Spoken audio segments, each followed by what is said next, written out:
y síntomas, que ocurre principalmente en etapas avanzadas de enfermedad renal crónica. Y esta se define como o cuando la filtración glomerular es inferior a 10 o a 15 mililitros por minuto. En este caso, este va a reflejar pues la disfunción, ¿no?, generalizada de todos los órganos y los sistemas secundarios ya a una uremia. Y para ello también hay signos y síntomas, ¿no? Recordar que los valores normales en sangre de creatinina y urea están en estos valores, ¿no? En mujeres de 0,4 a 1 miligramos por decilitro, en varones de 0,6 a 1,2 miligramos por decilitro. Ese sería en creatinina, y en urea en mujeres de 2,4 a 6 miligramos por decilitro y en varones de 3,4 a 7 miligramos por decilitro. Y ahora también, ¿no?, vamos a ver que la filtración glomerular, la estimada, se puede sacar mediante esta fórmula que les he traído acá, ¿no? 186 por la creatinina que salga del paciente, se multiplica por la edad y por 0,742 si es que en caso es mujer, y si se le añade también el 1, se le multiplica 1.21 si en caso tiene etnia negra. Estos dos valores de mujer y etnia negra son factores de riesgo que más adelante lo vamos a ver. Entonces, vamos a ver que la retención de sustancias, en este caso sería toxinas urémicas, y se han detectado actualmente más de 90 de estas sustancias. Estas van a repercutir en todo el organismo, ¿no?, particularmente en los sistemas óseos, cardiovascular, nervioso, trastornos también hidroeléctricos, hematológicos, endocrinos, y estos van a determinar un deterioro importante en la calidad de vida, ¿no?, y también una alta mortalidad asociada. Y en estos órganos que ya les mencioné, estos sistemas y estos órganos que ya les mencioné, acá se van a presentar la mayoría de las manifestaciones clínicas que vamos a ver luego. Muy bien, otra definición ahora. Ya. Acá también les traje un cuadrito porque de ahí vamos a ver esto. Ahorita les voy a explicar. Primero vamos a ver la otra definición, que sería la alteración, que sería también el síndrome urémico, una alteración en las funciones bioquímicas y fisiológicas durante el desarrollo de la enfermedad renal crónica terminal, que sería en el estadio 5, presentándose así un conjunto de signos y síntomas que resultan de los efectos tóxicos, ¿no?, derivados de los niveles altos, ¿no?, de la estauremia, o toxinas urémicas, ¿no?, como productos nitrogenados y desechos en la sangre, que el riñón no va a poder eliminar, ¿no?, por causa de su deterioro. Muy bien, entonces, ahora vamos a ver este cuadro. Ya, ahora, ¿cómo se ve la función renal en este caso? ¿Cómo vamos a ver que la falla renal, cómo vamos a llegar a ese estadio 5 que sería falla renal? Principalmente con los valores de la función glomerular, ¿no?, el filtrado glomerular. Estos, como vemos aquí en la imagen superior, vamos a ver que según los valores, la persona puede estar en estadio 1, estadio 2, en estadio 3A, 3B, en estadio 4 y finalmente en estadio 5, que sería fallo renal, y el tratamiento es diálisis, ¿no?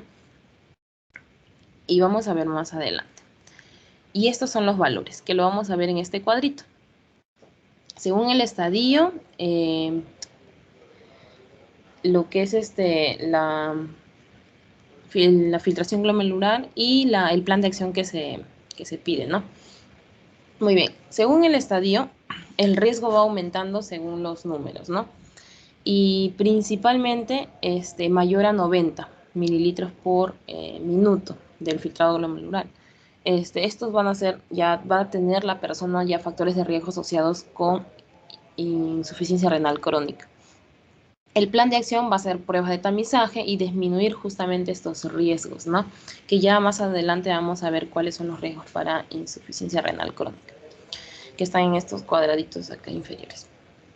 Entonces, en el primer estadio vamos a ver que hay un daño renal con un TFG normal, ¿no?, o aumentada. O sea, la tasa de filtración glomerular está aumentada o está normal. Esta va a ser mayor a 90. Y acá el plan de acción se recomienda que se diagnostique y tratar principalmente la causa, buscar la etiología, por qué el paciente llega con este daño renal, ¿no? Retrasar, obviamente, la progresión, ¿no?, del daño renal y evaluar el riesgo de una enfermedad cardiovascular también. El segundo estadio, básicamente, es daño renal, pero ya hay una disminución leve de la tasa de filtración glomerular. Esta va de 60 a 89 y acá sí se estima la progresión, ¿no?, que no pase a la siguiente estadio. En el estadio 3, que se divide en A y en B, vamos a ver que hay una disminución moderada ya de la tasa de filtración glomerular, ¿no?, que va de 30 a 59. Y acá se evalúa principalmente tratar las complicaciones que esta conlleva. En el estadio 4, principalmente es la disminución severa de la tasa de filtración, ¿no? Va de 15 a 29 y acá ya se prepara por un trasplante, ¿no? Sí. Ahora, también, bueno, en la etapa número 5, que sería la que el día de hoy nos vamos a enfocar más, es por ello las exposiciones de mis demás compañeros, es cuando el paciente llega a un estadio 5, que principalmente ya es fallo renal, ¿no? Y acá la tasa de filtración glomerular es menor a 15, ¿no?, mililitros por cada minuto. Entonces, en este caso, lo que el plan de acción sería ya iniciar con un tratamiento de reemplazo renal, ¿no? TRR, ¿no? Tratamiento de reemplazo renal. Asociado también en el estadio 4, que también asocian a diálisis, pero eso lo vamos a ir viendo después. Pero básicamente esto, ¿no? Se prepara para un tratamiento de reemplazo renal. Y una diferencia entre la enfermedad renal crónica y la insuficiencia renal crónica, básicamente es que dependen del estadiaje, ¿no? Del estadio 1 al estadio 4, vamos a ver que se llama enfermedad renal crónica. Y aquí se demanda un tratamiento y un control médico para que no siga progresando la enfermedad, ¿no? Y el porcentaje también de la función renal, porque al comienzo, según la función renal, vamos a ver que está asociado a lo que es la tasa de filtración glomerular, ¿no? Al final vamos a ver si es menor a 15, ya llega al último estadio, que sería el 5, y a este sí se le llama insuficiencia renal crónica, ¿no? Y acá ya el tratamiento sería diálisis peritoneal, hemodiálisis, y finalmente el tratamiento de reemplazo renal o trasplante renal, ¿verdad? Eso sería para poder diferenciar ambas. Ahora vamos a ver lo que son factores de riesgo. Dentro de los factores de riesgo. Un ratito, antes, para que quede claro, insuficiencia es cuando la tasa es menos de 60 mililitros por minuto, es decir, a partir del estadio 3, insuficiencia renal crónica. ¿Ya? Ahora, tenemos enfermedad renal crónica, estadio 5, que es falla renal, y con diálisis y sin diálisis. ¿Ya? Y eso lo vamos a ver en las terapias de sustitución. Muy bien, sigue. Ya. Entonces, sería la insuficiencia renal crónica a partir de 60, me dicen, ¿no? O sea, desde el estadio 2.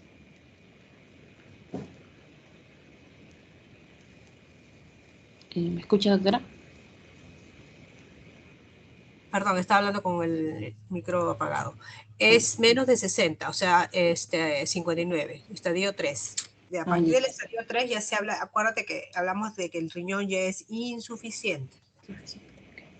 Insuficiencia renal.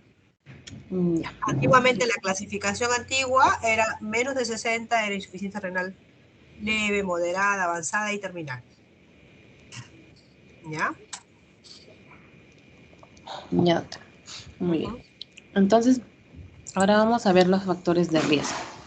Ya. Hay factores de riesgo para enfermedad renal crónica. Entre ellos, factores de susceptibilidad podría ser la edad avanzada, la historia familiar, ¿no?, con antecedentes de enfermedad renal crónica, una masa renal disminuida, ¿no?, un riñón pequeño, bajo peso al nacer, raza negra, hipertensión arterial, diabetes, obesidad y nivel socioeconómico bajo. Hay otros factores que se llaman iniciadores, que inician directamente el daño renal, como enfermedades autoinmunes, como infecciones sistémicas, infecciones urinarias, litiasis renal, obstrucción de vías aéreas bajas, fármacos nefrotóxicos, la familia de los meropenems, por ejemplo. También, principalmente también AINES, hipertensión arterial, diabetes, estas son las que siempre se van a repetir en todas, hipertensión arterial y diabetes. También factores que progresionan a esto es una proteinura persistente. Estas ya van a empeorar el daño o acelerar el deterioro de la función renal, ¿no? Una proteinura persistente, una hipertensión arterial mal controlada, diabetes mal controlada, tabaquismo, dilipidemias, anemias, enfermedades cardiovasculares asociadas, obesidad. Y ya los factores de estadio ya final, que incrementan ya la morbimortalidad en situación de fallo renal, sería la dosis baja de diálisis, ¿no? También el acceso vascular temporal para la diálisis, claro, el acceso vascular. La anemia, el hipoalbuminemia también, y derivación tardía a nefrología también, ¿no? Ahora, dentro de los factores ya predictores ya de esta progresión, como ya mencionamos, es la proteinuria, la hipertensión arterial, diabetes mellitus mal controladas, enfermedades cardiovasculares, tabaquismo, obesidad, raza negra y tratamiento crónicos con AINES, en una enfermedad autoinmune, en obstrucción del tracto urinario. Entonces, estos serían factores que predispongan a la progresión de enfermedad renal crónica, ¿no? De un estadio a otro. Ahora, para prevenir, como el primero de las plan de acción fue disminuir el riesgo, ya los vimos cuáles fueron los riesgos. Ahora, para disminuir, también se pide dentro del tratamiento el estilo de vida, ¿no? Por eso se evita el consumo de sal excesivo, se opta por alimentos sanos, bajos en grasa, tomar agua todos los días, ¿no? Dedicar 30 minutos de ejercicio, prestar atención a su presión arterial, no automedicarse y evitar el cigarrillo y el alcohol en exceso. Ya, ahora, vamos a ver lo que es la fisiopatología. Para la fisiopatología, vamos a ver que estos van a conllevar a los signos y síntomas de uremia. Es por eso que vamos a empezar a nivel de los órganos diana, ¿no? Que va a ser afectados por esta uremia.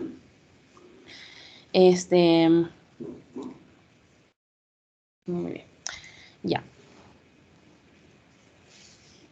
Ya, vamos a empezar primero con una urea sérica. Cuando nosotros tenemos, cuando hay urea, excesos de sustancias urémicas, vamos a ver que en sangre también se presenta. Estas van a llegar obviamente a piel, corazón, estómago, pulmón, ocasionando así varias manifestaciones en estos órganos dianos. Ahora, pero también puede ir o puede ocasionar una hidroxilación renal de vitamina D. ¿Por qué? Porque vamos a ver que estos productos en bioquímica vamos a ver que están asociados a muchos aminoácidos.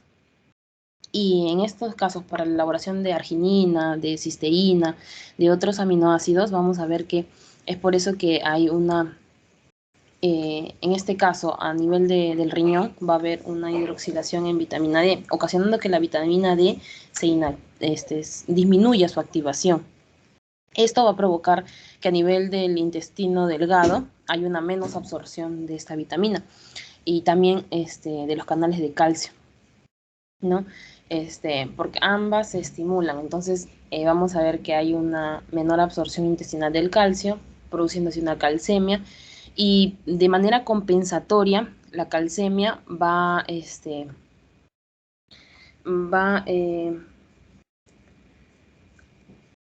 de manera compensatoria, al haber una calcemia, la hormona paratiroidea va a ser aumentada, ¿no? Porque el organismo va a pensar que falta calcio, entonces se va a activar lo que es la hormona paratiroidea, y esta va a aumentar su actividad, ¿no? Entonces vamos a ver también, si hay uremia, vamos a ver que también disminuye la eliminación renal de fosfatos. Entonces, por ende, habría un aumento de una fosfatemia, ¿no? También disminuye la eliminación de agua, ¿no? A nivel del riñón, entonces hubiera un aumento de la volemia, ¿no? Y esta produciría edema, ¿no? También va a haber una eliminación renal de protones o hidrogeniones, ¿no? Entonces, si hay una eliminación renal de estos hidrogeniones, vamos a ver que se va a producir una acidosis, ¿no? También va a disminuir la secreción de potasio. Esta principalmente va a disminuir el potasio en orina, pero de manera compensatoria va a aumentar el potasio en sangre, ¿no? Ahora, también disminuye la reabsorción renal de sodio. Justamente esto va asociado con la volemia, ¿no? Sodio y agua, ¿no? Entonces, ocasionando una disminución del sodio sérico también en sangre, ¿no? Y finalmente disminuye también la eritropoyetina, ocasionando también una anemia. Porque también en la parte bioquímica de la formación de eritropoyetina también intervienen estas sustancias nitrogenadas, ¿no? Entonces, hay también una anemia de tipo normocrómica y normocítica. Entonces, por ende, vamos a ver que esta uremia va a ocasionar una reabsorción en la filtración, ¿no? Va a disminuir eso, por eso los niveles bajos de la filtración glomerular, ¿no? Y también disminuye la excreción renal, ¿no? Porque vamos a ver que está retenido el agua, está retenido en este caso el potasio, el sodio, entonces vamos a ver el calcio, entonces vamos a ver que todos estos, lo que está sombreado de azul, vamos a ver que es retención de justamente la excreción que supuestamente el riñón debe excretar, ¿no? Las sustancias que el riñón excreta, pero hay una disminución de esta excreción. Entonces, si supera las fases, vamos a ver que hay una nefrona intacta. Si se supera las fases de la nefrona intacta y la retención compensadora, porque acá hay mucha retención compensadora a nivel de sangre, entonces vamos a ver que ya puede presentar signos y síntomas. Pero al inicio, en las primeras fases, vamos a ver que es una fase silente. Entonces, si vemos o silente o sin signos y síntomas, ¿no?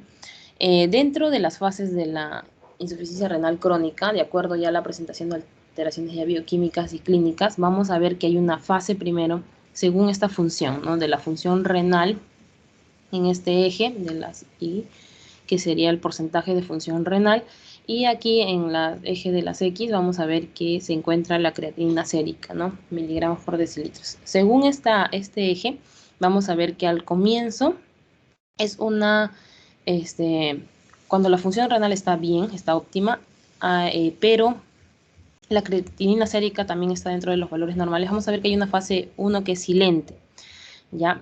Pero cuando ya pasa a fase 2, la fase 2 ya hay una bioquímica clínica, ¿no?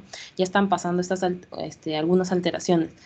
Pero cuando a fase 3, principalmente ya acá se encuentra sintomática, ¿no? Ya la creatinina ya está en sus valores ya muy aumentados y la función renal también ya se está deteriorando. Y ya estaría, como mencionó la doctora, en menores de 60, ¿no? Donde ya entraría insuficiencia renal, ¿no? Crónica. Entonces, luego, acá, si sigue bajando de 20, ¿no? De función renal, 20%, ya se encuentra en una fase 4, ¿no? Que sería la fase urémica, ¿no? De propiamente ya la insuficiencia renal crónica, ¿no? Y en esta fase, sí, ya la creatinina ya está desbordando y aquí ya se encontraría lo que es la sintomatología urémica, ¿no? Ahora, de esto va a depender los estadiajes, ¿no? De la función renal, ¿no? En el estadio 1 sabemos que hay una pérdida de función renal por debajo de lo normal o una leve, y acá generalmente no hay síntomas, ¿no? Es una fase silente, ¿no? Pero en el estadio 2 ya hay pérdida de la función renal ya de leve a moderada, y acá sí la presión arterial ya está elevada porque está compensando lo que el riñón no puede actuar, ¿no? Entonces la presión elevada está elevada, las proteínas en orina también están aumentadas, proteinuria. Ahora, en la fase 3 hay una pérdida de función renal, pero ya esta es moderada o grave, ¿no? Y se simboliza con ese color, ¿no? De verde hasta rojo, ¿no? Y acá en este estadio 3 ya hay anemia, ya hay enfermedad ósea, ya las manifestaciones clínicas van aumentando, ¿no? En la fase 4 vamos a ver que hay una pérdida ya grave de la función renal, ¿no? Y acá sí hay fatiga, inflamación, vómitos, náuseas, malestar, hay hedor urémico, un sabor metálico, hay también hipotermia. Entonces esas podrían ser más que nada la sintomatología. Y finalmente en el estadio 5 ya hay enfermedades, este es el estadio de las enfermedades renales, ¿no? Y acá ya necesariamente se pide terapia de reemplazo renal, ¿no? Ahora, vamos a ver lo que son ahora vamos a ver... uy,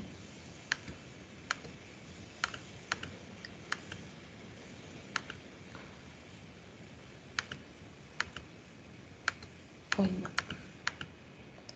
Ay, disculpe. Un momento, sino que no se ve esta imagen.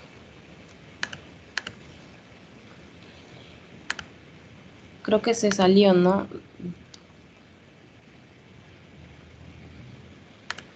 Ya no se ve ya. A ver.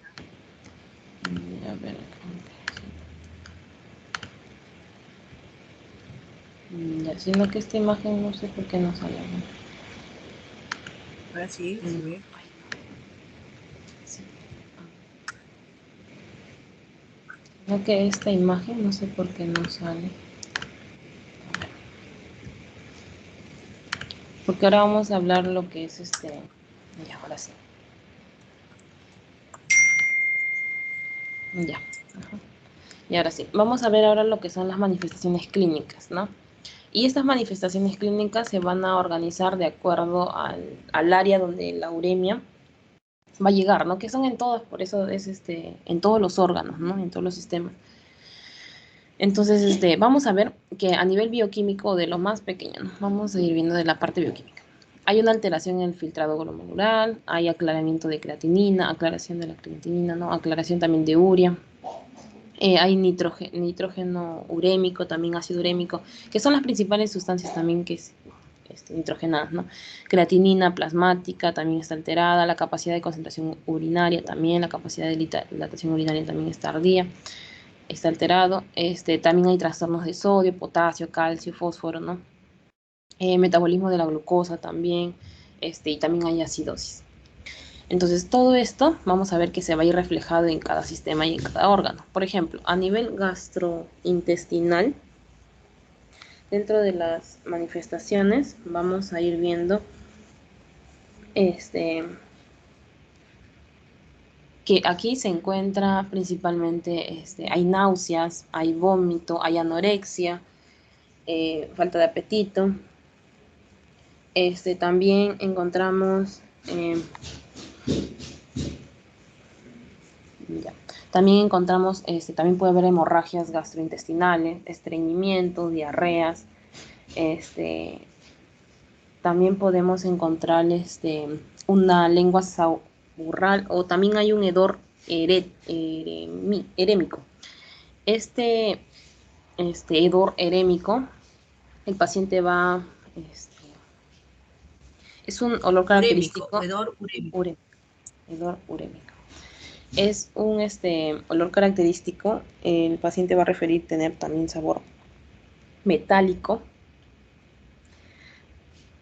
Entonces, un sabor desagradable o amoníacal, ¿no? Sabor amoníaco. Ya. Ahora, también, eso sería en la parte gastrointestinal. También encontramos en la parte neurológica, la persona va a presentar cefalea, laxicitud, va a presentar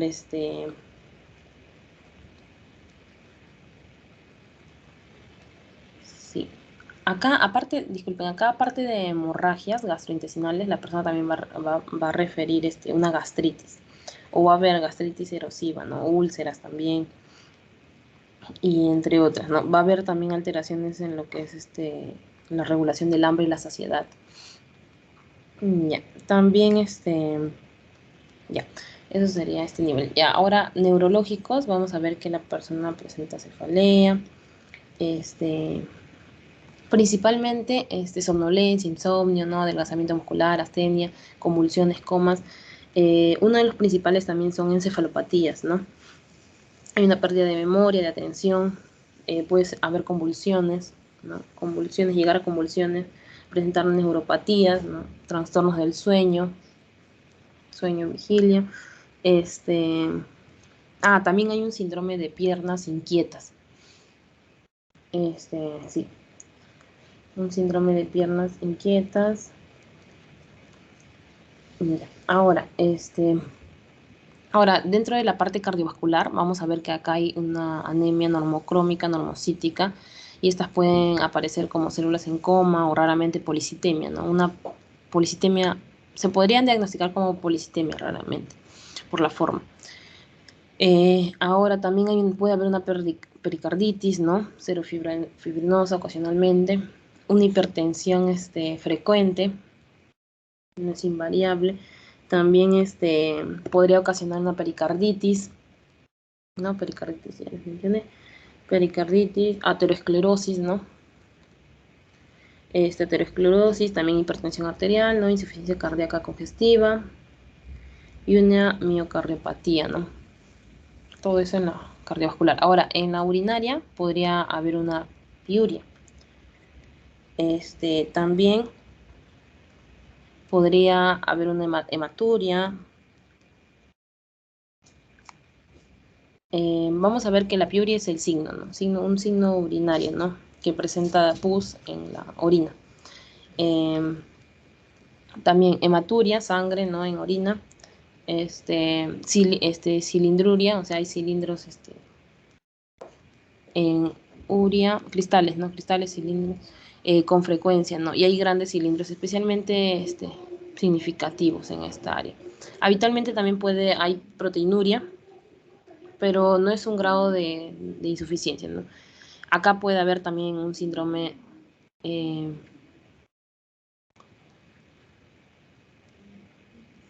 sí. Un dato más es que el síndrome nefrótico puede mejorar cuando aparece la insuficiencia renal.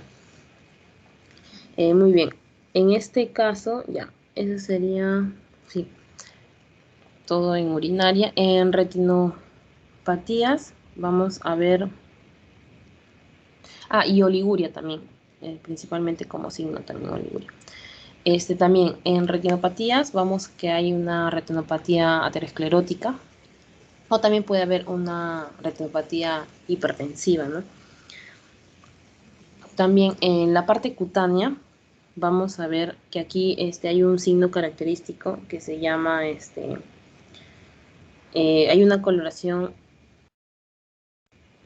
la escarcha urémica, que principalmente la escarcha urémica es raramente, pero la escarcha urémica son cristales blancos en la piel, ¿no? Cristales blancos en piel y está sobre ella, ¿no? También puede ocasionar prurito, purpuria, infecciones cutáneas,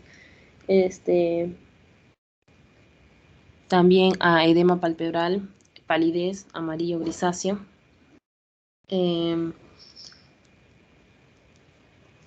También podría haber también coloración cetrina de la piel, que es la acumulación de un pigmento urocromo, que es una de las sustancias nitrogenadas.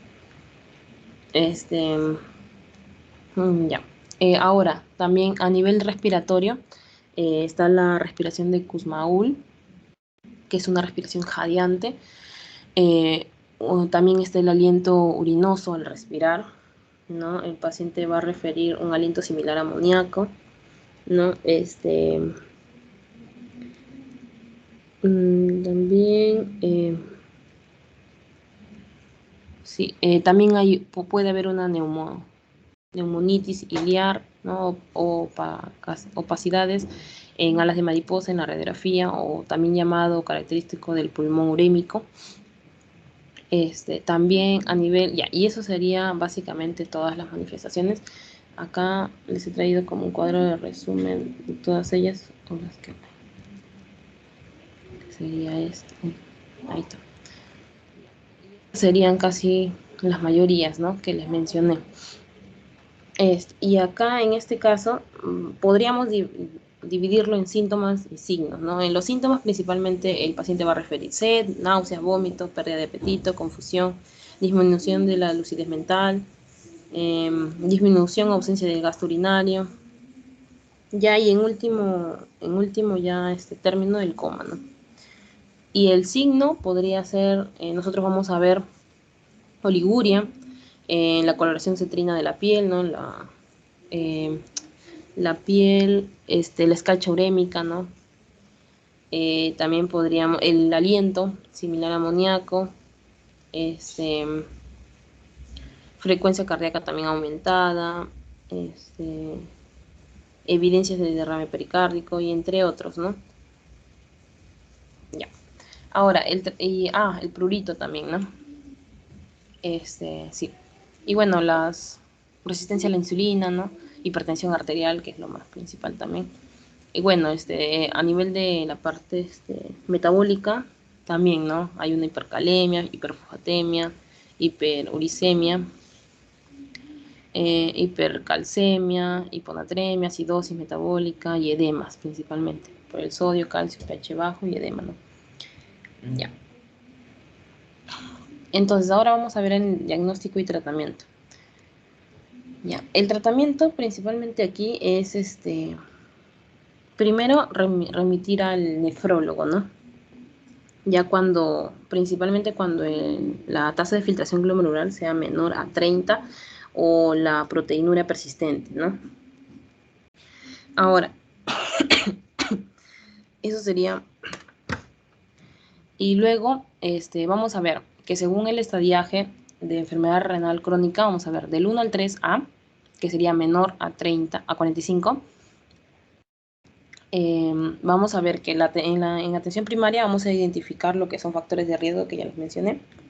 Luego, detectar una progresión de esta enfermedad, deterioro de filtración glomerular y aumento de proteinuria. Esos son los principales, lo que vamos a ver para poder detectar esta progresión y controlar, pues, los factores de riesgo, ¿no? De enfermedad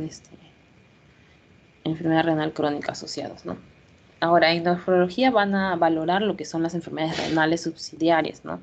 De un tratamiento específico, como lo son la glomerulonefritis primaria o secundaria, si el paciente tuviera, o una nefropatía isquémica, detectar una progresión de enfermedad renal crónica, toda la etiología, ¿no? Que puede desencadenar daño renal. Ahora, en el 3B, que sería un filtrado glomerular estimado de 30 a 40, en este caso ya no solo se hace lo primero, sino también hay un ajuste farmacológico, ¿no? Según el filtrado glomerular. Y también revisar si el paciente está tomando fármacos nefrotóxicos, por ejemplo los AINES. También hay consejos higiénicos y dietéticos, como el consumo de sal, la dieta, ¿no? Principalmente, ¿no? También tiene que ser alimentos bajos en sodio, en potasio, ¿no? Por eso bajo en sal, no enlatados, ¿no? Y la ingesta de agua también, ¿no?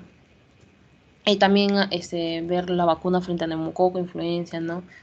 VIH, detectar también virus de la hepatitis, también detectar complicaciones de enfermedad renal, como en este caso ya sería anemia, trastornos electrolíticos, que ya debe el paciente, por esta tasa de filtración glomerular, ya debe estar presentando.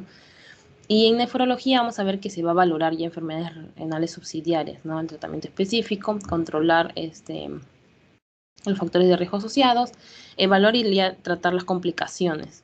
En este caso, alteraciones del metabolismo óseo mineral, ¿no? Porque hay una calcemia, está aumentando en sangre el potasio, el sodio está disminuyendo. Entonces, y hay una sobreestimulación de lo que es la PTH, la hormona paratiroidea. Entonces, tenemos que ver las alteraciones, ¿no? Del metabolismo óseo mineral, la anemia también, trastornos electrolitos. Ya, ahora, si ya el paciente ya está en una fase 4, donde es menor a 30 la tasa de filtrado glomerular, vamos a ver que ya el ajuste, ya en atención primaria, ya es farmacológico, ¿no? Los consejos también siguen higiénicos y dietéticos y detectar otras complicaciones, ¿no? Anemia, electrolitos.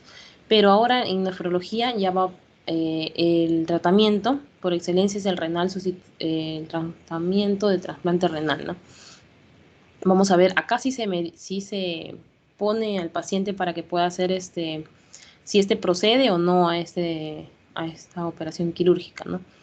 También hay que organizar su tratamiento, puede ser paliativo, si no procede a este tratamiento sustitutivo de renal, y evaluar y tratar complicaciones, ¿no? De enfermedad renal crónica. Acá vamos a ver que ya hay alteraciones del metabolismo óseo mineral, hay anemia, hay trastornos de electrolitos, hasta acidosis, ¿no? Entonces, en un cuadro compensatorio o en un cuadro de resumen, podríamos ver, ¿no? Cómo se criba o cómo este paciente va a seguir todo este esquema. Vamos a ver que primero se le hace el cribado de enfermedad renal crónica, ¿no? Con estos factores, ¿no? Mayores de 60 años, hipertensión arterial, diabetes mellitus, enfermedad cardiovascular concomitante, antecedentes familiares, ¿no? De la enfermedad renal crónica. Entonces, si este paciente no presenta esto, ¿no? No se tiene que realizar un cribado. Pero si sí presenta al menos una de ellas o más de una, ¿no? Entonces, acá sí ya se debería tomar al paciente, y aparte la sintomatología, ¿no? De la enfermedad renal, vamos a ver que en este caso sí se tiene que tomar la tasa o el filtrado glomerular específico, que ya les mostré, es una ecuación, ¿no? Y también el cociente de albúmina y creatinina, ¿no? Si este es menor a 60, vamos a ver que se puede dividir en dos, ¿no? Si es de 30 a 60 y si es menor a 30. Si es de 30 a 60, vamos a ver que se tiene que volver a repetir la prueba para confirmar en 15 días, ¿no? También se debe encontrar sedimento, más una prueba sedimento urinario, más cociente albúmina creatinina, ¿no? Si esto es confirmado, entonces se va, bueno, hay que dejarlo acá.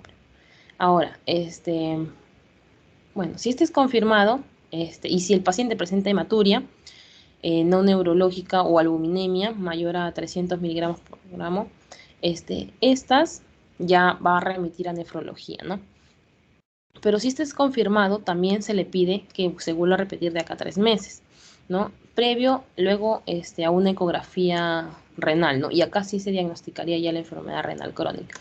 Ahora, si este es de 30 a 60, si este es de menos de 30, el valor del filtrado glomerular estimado, si es menos de 30, vamos a ver que se remite directamente ya a nefrología, ¿no? Ahora, si el cociente albúmina creatinina desde un inicio es mayor a 300, también se remite a nefrología. Si es de 30 a 300, hay un control de los factores, primero de los factores de riesgo para evitar la progresión. Se debe repetir esta prueba de dos veces durante 3 meses. Pero si este es menor a 30, vamos a ver que el cribado se hace cada año y cada 1 o 2 años. Si tiene diabetes mellitus con hipertensión arterial, se hace anual cribado. Y todo esto indicaría un diagnóstico de enfermedad renal crónica, ¿no? Es decir, una disminución de la fracción glomerular menor al 25%, hay una progresión a hematuria, hay proteinuria, hay hipertensión arterial refractaria y hay una anemia renal. Todo esto nos indicaría un diagnóstico de enfermedad renal crónica. Ahora, según el estadiaje, ¿no?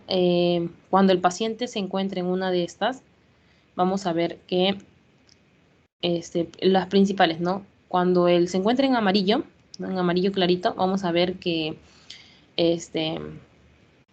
el control solamente es atención primaria, como ya lo vimos.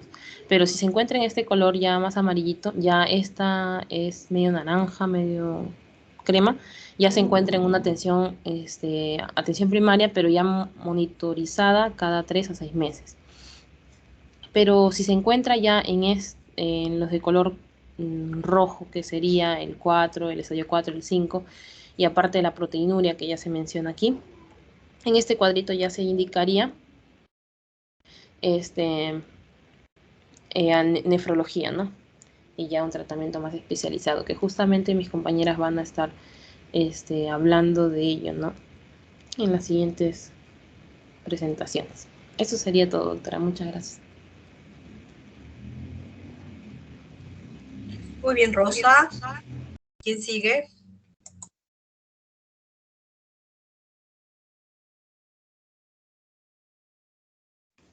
Yo, doctora, voy a compartir mis diapositivas. Bueno, mi diapositiva.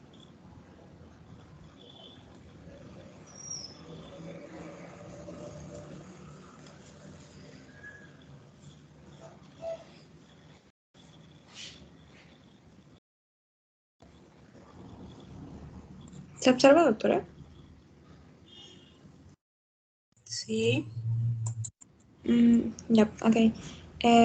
Bueno, en esta oportunidad voy a presentar acerca del tratamiento médico conservador. Bueno, básicamente en este tratamiento médico conservador que es no dialítico, el enfoque está dirigido a la calidad de vida del paciente y el control de sus síntomas, ya que a diferencia del trasplante renal o de la diálisis, el progreso de la enfermedad va a continuar, ¿no? Esto es ante la decisión del paciente de no seguir un, con con una terapia de sustitución renal. Entonces, la enfermedad continúa su progreso, ¿no?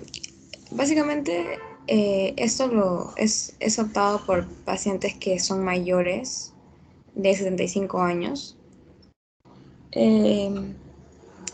y cuyo prospecto de vida o esperanza de vida, por así decirlo, no va a lograr disfrutar o lograr ver los efectos que tendría en una terapia de sustitución renal, ¿no? Entonces, básicamente, el tratamiento médico conservador o integral busca evitar estancias hospitalarias que finalmente van a disminuir su calidad de vida eh, o exponerlo a las extracciones de sangre, etc. Entonces, en sus objetivos está el entecer deterioro de la función renal, detectar y corregir factores que deterioran la función renal, también prevenir las complicaciones cuando ese paciente ya se encuentra en una insuficiencia renal crónica, seleccionar el método de tratamiento inicial. También se menciona educar al paciente y a su familia. Y también mencionan preparar con suficiente antelación para el tratamiento sustitutivo renal si es que finalmente si es que va a optar ir por ese tratamiento, ¿no? En todo el camino de la terapia, de esta terapia médica conservadora, el paciente puede decidir someterse a la terapia de sustitución renal, entonces digamos que ese tratamiento ya lo habría preparado en cierto modo enlenteciendo eh, el deterioro progresivo de esta enfermedad. Bueno, básicamente esta terapia va a incluir medicamentos que desaceleren la progresión de la enfermedad renal y medicamentos que traten las complicaciones secundarias a partir de esta, como por ejemplo es la anemia o la osteoitis fibrosante, como estábamos comentando. Y como mencioné, por un lado lo van a realizar los pacientes que han tomado la decisión de no someterse a estos procedimientos de sustitución, o también aquellos que cumplen con indicadores de mal pronóstico del tratamiento de sustitución, que como mencioné mayormente está determinado por personas mayores de 65 años. Bien, con respecto a la anemia, lo que se administra es la entropinatina recombinante y también el, el hierro sérico, ya que hay una disminución de la presión intestinal para tratar la anemia, ¿no? Este tratamiento de la anemia, además de la anemia como tal, también ayuda a mejorar en el paciente síntomas de fatiga, de debilidad, entre otros. Y la meta de hemoglobina que se busca en estos pacientes es de 11 gramos por decilitro. 11 gramos. De 11 gramos por decilitro. Ahora, con respecto a la restricción proteica, no se sugiere que sea inferior a 0,6 gramos por cada kilogramo al día, ya que podría llevar al paciente a un estado de desnutrición, ¿no? Que también va a empeorar este cuadro en la progresión de la enfermedad renal. Entonces, lo que se recomienda es que, o sea, tampoco que sea norma proteica, pero tampoco una restricción total, ¿no? También la restricción de agua y sal.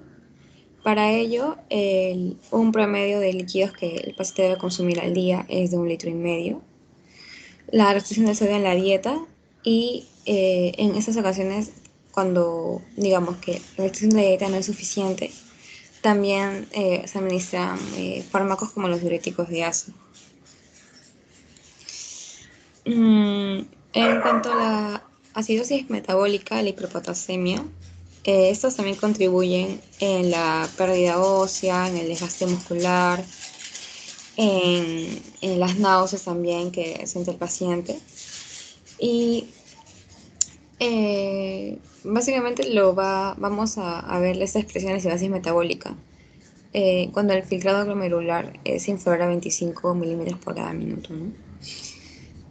Como se menciona, hay variaciones según la función renal, el deterioro también, las características que presente el paciente y la etiología de esta enfermedad renal crónica. Por ejemplo, en pacientes que son mayores, el tratamiento de la acidosis metabólica no es tan significativo, el efecto de este no es tan significativo. Pero lo que sí es significativo y pone en peligro la vida del paciente es la hiperpotasemia, ¿no? Que cuando este es prolongado, por ejemplo, los pacientes suelen llegar a una diálisis. Pero en el caso de que el paciente opte por un tratamiento paliativo, primero está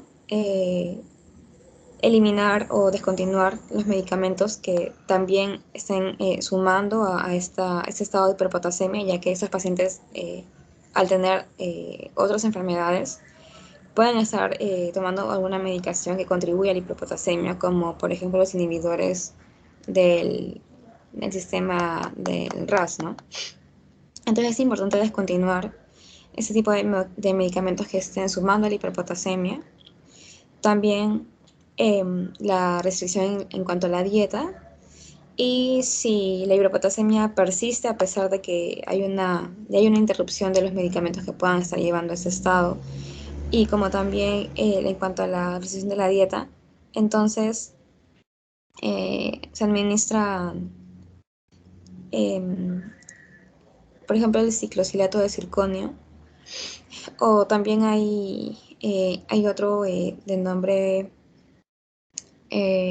patirómero, me parece, que básicamente van a ayudar en cuanto a la hiperpotasemia, ¿no? Ahora, en cuanto al metabolismo calcio-fósforo, también hay un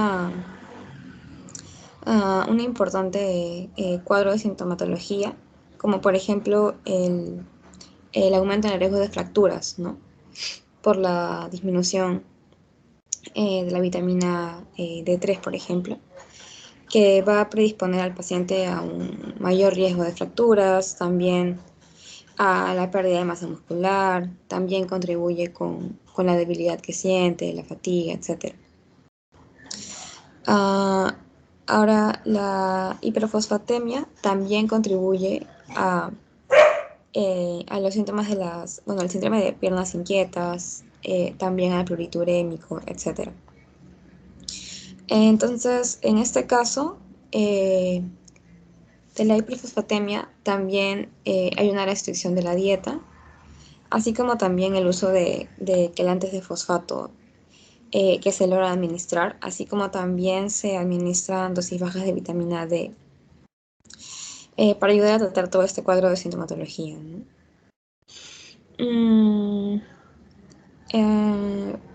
Bueno, y también paliar los síntomas de la disminución de la vitamina D que además también aportan a las mialgias, artralgias, etc., ¿no? Que finalmente deterioran la calidad de vida del paciente, que es lo que se busca con ese remedio conservador. Ahora, con respecto al control de la presión arterial, es fundamental en el cuidado de este tipo de pacientes, ya que una presión arterial elevada va a aumentar la progresión de insuficiencia renal y también lo predispone a otras comorbilidades cardiovasculares. El objetivo de control en estos pacientes es evitar los efectos a corto plazo que se producen por esta presión arterial elevada, como es, por ejemplo, que el paciente llegue a un ACV, un accidente cerebrovascular, o también a infartos de miocardio, etc. La presión arterial de objetivo es que sea menor a 150/90.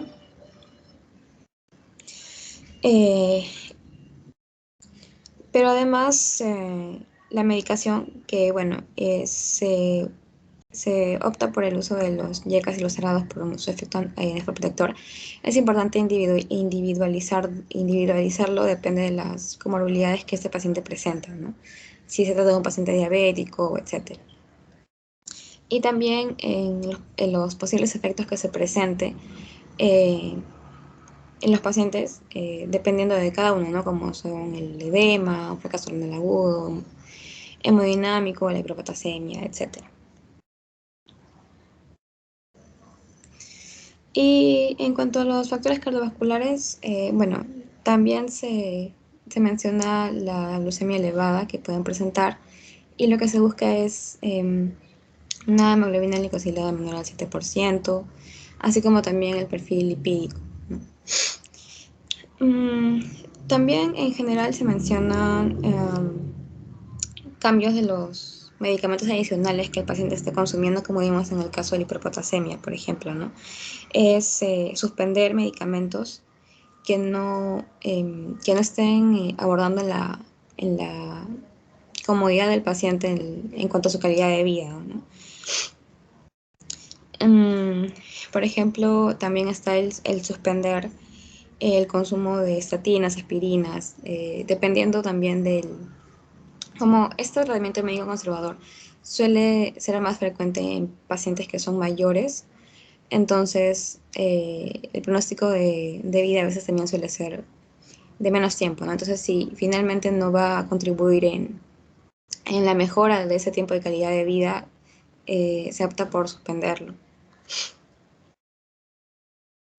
Ahora, los pacientes que eligen esa terapia no dialítica experimentan toda esta variedad de síntomas que finalmente siguen progresando, ¿no? El objetivo es enlentecerlo, pero no los eliminan. Y además de este cuadro de sintomatología, por sus comorbilidades también presentan los síntomas propios de esas comorbilidades. Y es importante una evaluación rutinaria de los síntomas en general, ¿no? Tanto de los que corresponden a la enfermedad renal crónica como también los propios de sus comorbilidades. Y para ello se debe mencionar una revisión general, específica y también psicológica de ese tipo de pacientes, ya que muchas veces también tienen cuadros de depresión, ansiedad, ¿no? Y en el caso de depresión y ansiedad también se opta por el uso de sertralina, por ejemplo. Y bueno, eso es el resumen de este tratamiento conservador. Bien, Melissa, es importante recalcar que este tratamiento, pues, se da cuando el paciente rechaza entrar en hemodiálisis, diálisis peritoneal o hacerse trasplante, ¿no? Y aunque ustedes no lo crean, hay un grueso, bueno, no tanto, generalmente se den pacientes después de 85, 90 años, ¿no? Muchas veces no hay apoyo familiar, ¿no? No hay un familiar que los pueda estar trayendo a las sesiones de hemodiálisis o se pueda encargar de su diálisis peritoneal. Eh, ese es el problema del abandono de muchos pacientes pues ancianos, ¿no? Entonces, muchos de ellos, por ejemplo, optan por ir a sus lugares de origen, a su pueblo natal, lejos de la ciudad y ahí descansar, ¿no? Porque ya se sienten cansados, ya no quieren seguir más con este suplicio, ¿no? Incluso hay pacientes que están realizando ya mucho tiempo y consideran, pues, y realmente para ellos, ¿no? Consideran que es alargar una agonía, ¿no? Entonces, pero obviamente médicos es recomendarle primero pues una terapia de un apoyo psicológico, ¿no? Porque si es un cuadro depresivo, de repente darle pues algún tipo de tratamiento, un antidepresivo y todo, y si a pesar de eso la familia a veces es la que te pide, ¿no? No solamente el paciente, porque muchas veces los pacientes están deprimidos y obviamente pues es una etapa y lo que tenemos que hacer es darle todo el apoyo, apoyo familiar, apoyo psicológico, apoyo emocional sobre todo, ¿no? Pero a veces es la familia la que te dice, no, mi papá ya no quiere, hemos insistido, él es terco, ya quiere irse a casa, ya quiere morir pues con los suyos, comer lo que quiere. Eh, o a veces también hay pacientes pues que tienen neoplasias, por ejemplo, neoplasias ya avanzadas y que de una u otra forma ha habido un daño renal y que están dializando. Y definitivamente pues el paciente se cansa, ¿no? Se cansa de tanta terapia. Entonces la familia también, y la familia pide que ya no quiere dializar, ¿no? Entonces que por favor solamente le demos este tipo de tratamiento médico que lo que hace, pues, como dicen, es mantenimiento, pero por corto tiempo, ¿no? Porque tarde o temprano enlentece un poco, de repente, el cuadro urémico final, que es lo que los va a llevar probablemente a la muerte, ¿no? Generalmente semanas, ¿no? ¿Alguna pregunta con respecto a este tipo de terapias?